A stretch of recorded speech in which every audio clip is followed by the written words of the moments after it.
আজ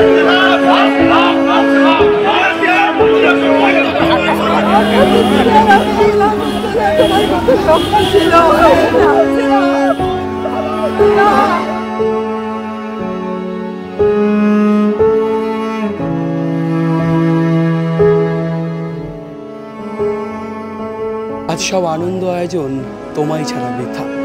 বুদ্ধদেব ভট্টাচার্যের বাড়ির সামনে অর্থাৎ পার্ক সার্কাস এরিয়ার 59 পাম অ্যাভিনিউর বাড়ির সামনে দাঁড়ালে তার মরদেহ পিস ওয়ার্ল্ডের উদ্দেশ্যে যাওয়ার পর যে পরিস্থিতি সৃষ্টি হয়েছে তা কিন্তু মেঘলা আকাশের মতোই। আমি দেখানোর চেষ্টা করব, বহু মানুষ এসেছিলেন, বহু ভিড় ছিল এই এরিয়াতে, এবং সেখানে বুদ্ধদেব ভট্টাচার্যের যে খানিকটা আগের যে ছবি সেই ছবি রাখা রয়েছে, এবং ছবিতে ইতিমধ্যেই মালা দান করে প্রচুর মানুষ মালা দিয়েছেন।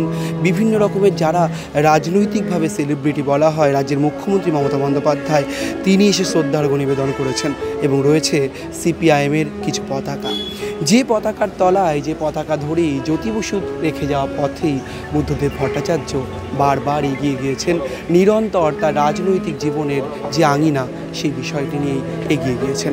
রাজ্যের মুখ্যমন্ত্রী তিনি থেকেছেন, কিন্তু শুনলে অবাক হবেন, আপনারা হয়তো প্রত্যেকে জানেন রাজ্যের মুখ্যমন্ত্রী দিনের পর দিন যে বাড়িতে থাকতেন সেই বাড়ির জাঁকজমক ঠিক নেই। আমি দেখানোর চেষ্টা করব পাম অ্যাভিনিউয়ের এই বাড়ি, যে বাড়ির সরু গলি থেকে, অর্থাৎ একটি ফ্ল্যাট, একটি আবাসন, এই সরু গলি থেকে খানিকটা এগোনোর পর, খানিকটা যদি আমরা গলি বরাবর এগোই তাহলে দেখতে পাবো কিছু লেটার বক্স রয়েছে, যেমন থাকে একটি আবাসন, এবং এখানে এখনও জলজল করছে Shri Buddhadeb Bhattacharya, Shri and SMT Buddhadeb Bhattacharya, flat 1 block H59 palm avenue, Kolkata 7,19,000।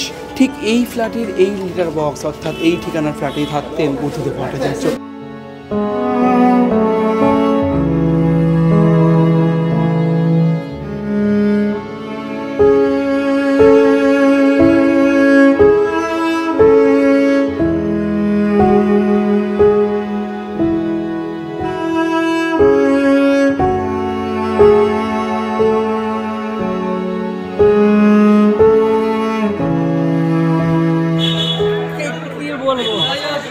কিছু বলার নেই, বলার বহুত কিছু, লেখেন বলবো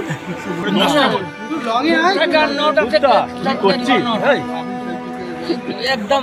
মানে সে তথ্য সংস্কৃতি মন্ত্রী হোক, বিধায়ক হোক, কোনোদিন পার্টির কাজে মানে এরকম কোনো একটা দিন মনে পড়ছে যে উনি একদিন লেট করেছেন, একটা দিন গাড়ি না, এরকম কোনোদিন হয় না। আমার খুব খারাপ লাগছে, খুব খারাপ।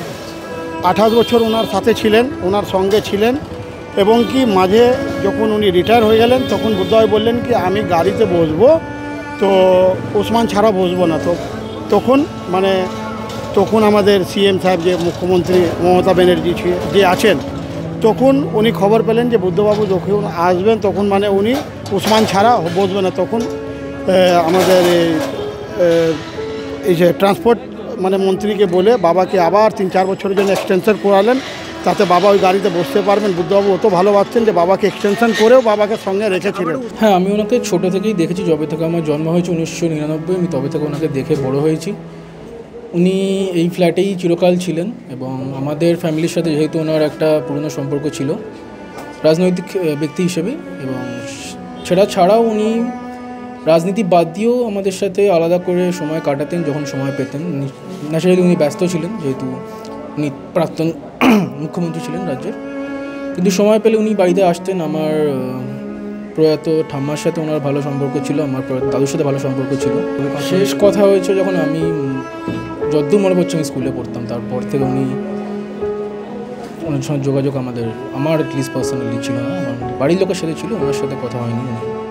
জন্মদিনে জেনারেলি উনি 1-2বার এসেছিলেন, আমার জন্মদিনে ফোন পেন দিয়েছিলেন। আর তাছাড়া কথা বলতে উনি আমি তখন হয়তো 10-12 বছরের ছিলাম, বা হার্ডলি 13। তো ওই কেমন আছিস, কী করছিস, শান্তান, বড় হয়ে গেছিস, এটসেট্রা, যেরকম একজন দাদু আর তার নাতির কথা হয়। সকাল 10:30 আরেকজনই আমার সহকর্মীর থেকে খবর পেলাম এরকম, কারণ আমি সকালে যখন বেরিয়েছিলাম তখনও জানতাম না, আমি খবর পেয়েই চেক করে তখনই বাড়ি ফিরলাম।